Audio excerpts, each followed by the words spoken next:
Starships are the bread and butter of Star Wars, a fundamental piece of the universe. They were essential to travel and trade, the backbone of militaries all over the galaxy, and above all, they were really freaking cool. But how did they work? What made starships fly or enter hyperspace? What were the fundamental parts of a spacecraft and what roles did they play? In this video, we'll be answering all of these questions as we take a look at one of Star Wars' most important pieces of technology.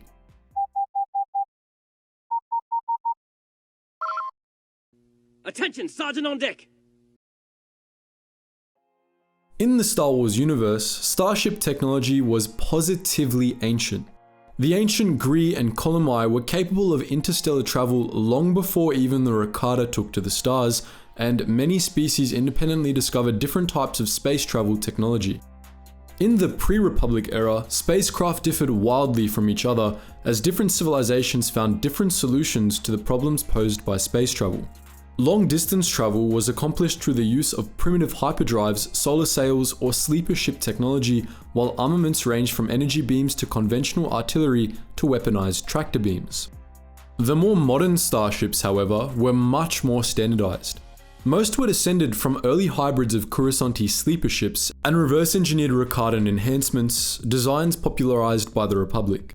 Though there were still exotic spacecraft that worked differently by the time of the Clone Wars, we're going to be talking about the kind of starship built by most Republic civilizations today, lest we overcomplicate this video.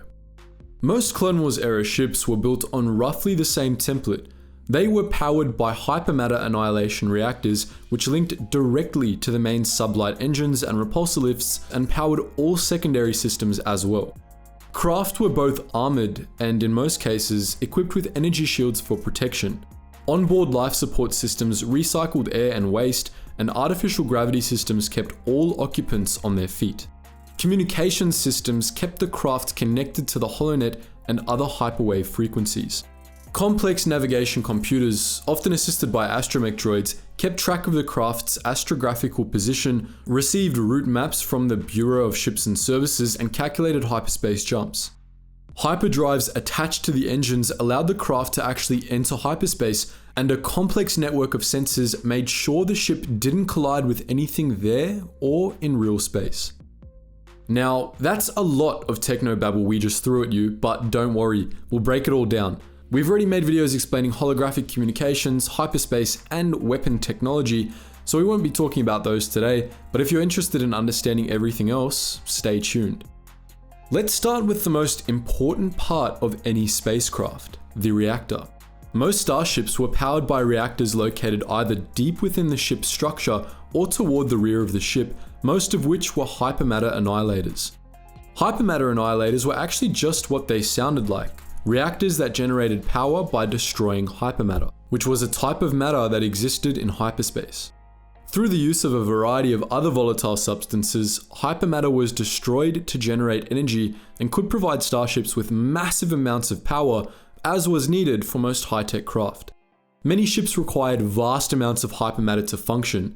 The reactors aboard a Venator-class Star Destroyer, for example, consumed 40,000 tons of hypermatter per second. Most of the power generated by these reactors went to the ship's hyperdrive, its main sublight engines, and its repulsor lifts, though most warships were capable of redirecting their reactor output to their weapons instead.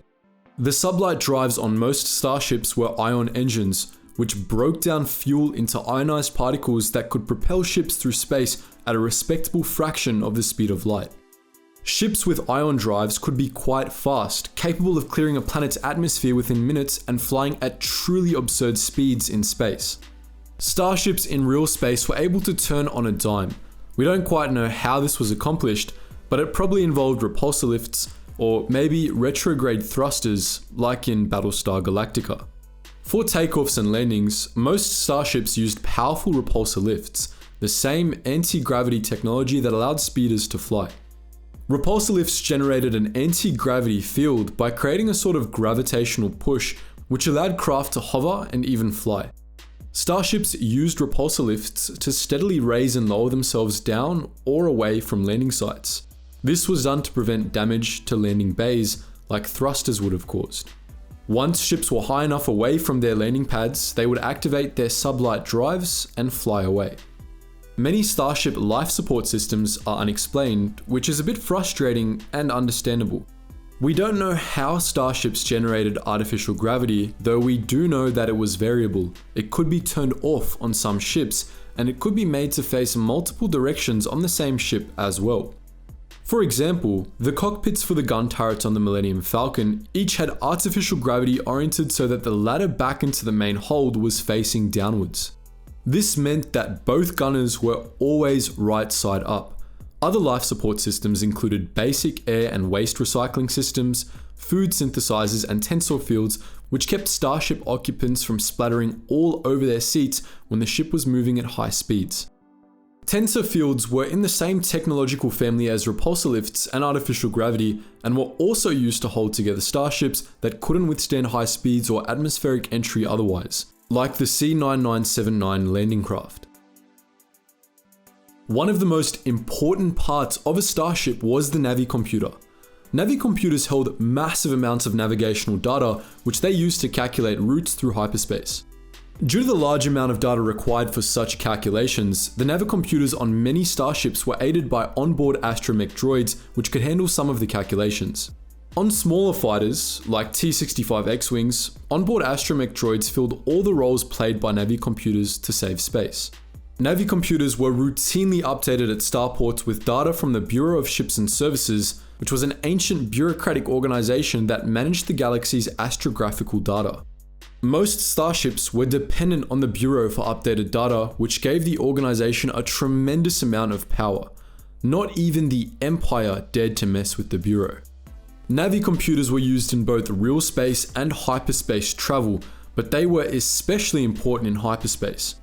In hyperspace, mass shadows were packed so close together and ships traveled at such high speeds that it was impossible for pilots to navigate by hand. Navicomputers had to make extremely precise calculations in order to plot routes through hyperspace. If those calculations were even a little bit off, ships could end up in the middle of a star. Lastly, let's talk about deflector shields. There were actually two kinds of deflector shields, ray shields and particle shields. Most starships had both. To confuse matters, characters in Star Wars often conflate the two kinds of shields, even though they worked in different ways. For example, the ray shields used to trap Anakin, Obi-Wan and Palpatine aboard the Invisible Hand were actually particle shields. Bear with us though, we'll walk you through the basics of this last piece of technology. Ray shields repulsed energy, absorbing blaster bolts and radiation. They were designed to repulse stellar radiation to prevent it from damaging starships, but they quickly evolved into a method of defense against incoming laser cannon fire. The effectiveness of ray shields varied greatly. Some could be burned out after just a few blaster shots, while others could stand up to turbo lasers. Slow-moving physical objects could pass through some, but not others. Particle shields, on the other hand, were designed to repulse physical objects. They were designed to protect starships from stellar debris and micrometeorite impacts. In combat, they were effective against conventional artillery and torpedoes and provided a modicum of protection against collisions and asteroid impacts as well, though there was only so much abuse they could take. Particle shields and ray shields were often generated and activated as a bundled pair and were collectively known as deflector shields. So, that's our guide to how starships worked in the Star Wars universe. But what do you think? Has this satisfied your curiosity about starships? Would you like to see more on this topic? Feel free to post your thoughts in the comment section below. And as always guys, thank you so much for watching and I hope to see you in the next video.